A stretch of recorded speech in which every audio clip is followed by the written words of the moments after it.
Salutare toată lumea, eu sunt Nemesis, da, cariera cu Manchester United.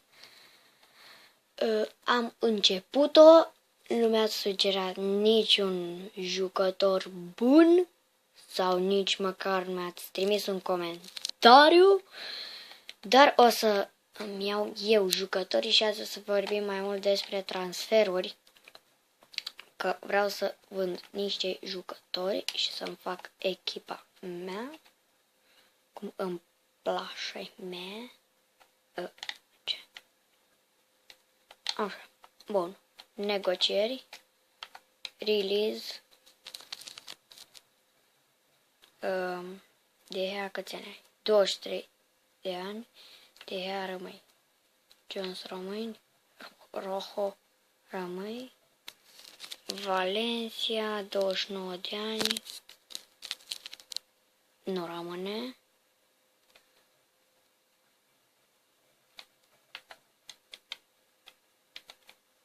Da, o să le fac la toți care sunt mai bătrâni de 25 de ani.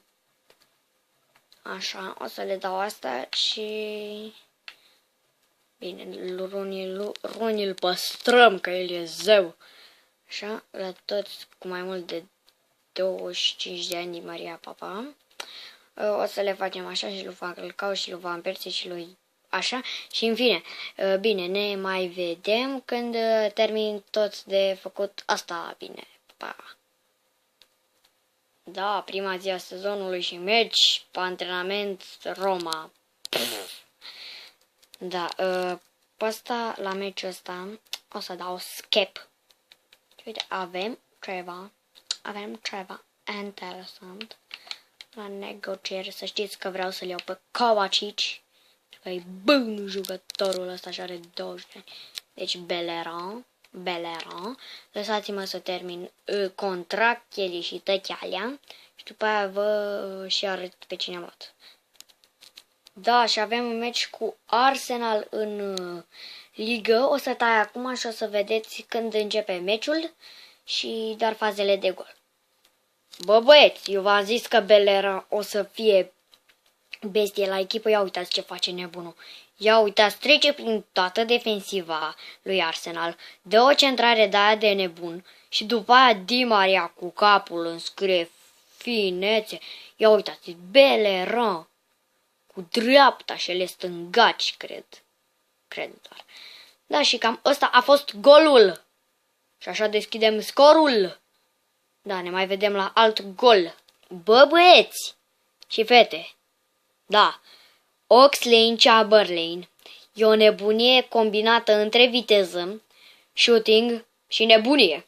Adică cred că e 50% viteză, 40% nebunie și 10% shooting. Ia, pac, face cursă impresionantă, nimeni nu reușește să-l prindă, după aia dă shoot și gol. Simplu. Nici Szczesny nu apără. Ia uite ce cursă mișto a avut. Ce cursă mișto a avut, după aia dă o pasă, zici că e pasă, da, ușor șut. Da, și înscriem din nou, este băieții. Fălcuța înscrie, este și mă scarpe la gât. Falcuța. Da, vedem și golul ăsta a fost destul de interesant. Că a reușit și Hanoaz sau Gianoaz sau cum îl cheamă să dea o pasă normală și a reușit și Falcă ăsta să dribleze. Bine, prima dată când am văzut eram like, hai să driblez portarul, după aia no, hai stop și shot. Și de am dat gol, a mers faza. A fost frumos golul, bine, nu chiar cine știe ce, dar o să mai vedem și alte goluri probabil sau ăsta este ultimul meci. Dacă nu mai vedem niciun gol, ajung la final și așa. Gol cu Di Maria pe final de meci, vai de capul meu, ce golațo, băi, și Szczesny din prima o apărea, să vedeți ce golațo. Nu știu dacă o arată pe toată. Cred că o să o arate pe toată faza. Mamă, deci a fost prea belea. Runi azi n-a făcut nimic în echipă, decât a stat așa ca un curcan. Așa, deci, uitați. Oxlade-Chamberlain dă o pasă către Falcă. Falcă șută de acolo, pac! Apără Szczesny. După aia vine Di Maria cu dreptul. Fa! Și gol. A fost destul de ok. Poc! Mamă, și apăr Șezni, știe Șezni să apere, vă dați seama. Și dăm gol, ultimul gol al meciului și se termină meciul. Deci, da, haideți să filmez și partea când se termină meciul și așa nu o să ne dea niciun gol, nu prea au nicio șansă ei. Da, uitați. Haide, sună. Tomare.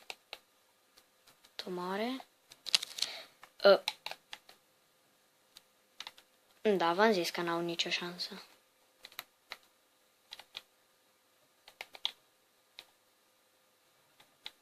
Și s-a terminat meciul. Bine, băieți, au jucat băieții așa frumos. Ăsta a fost singurul joc al meciului, al videoclipului acesta. Și da, achievement unlock first win Master League. Da, ok. Pe locul 1, 4 goluri în față. Pe primul loc. Și da, ne vedem data viitoare la un nou episod din Master League. Să îmi sugerați măcar acum ce jucător să mai iau. Eu mă gândesc la DPay. Bine, ne vedem data viitoare. Nu uitați să apăsați butonul de like, share, subscribe, toate alea. Și da, ne vedem în episodul următor.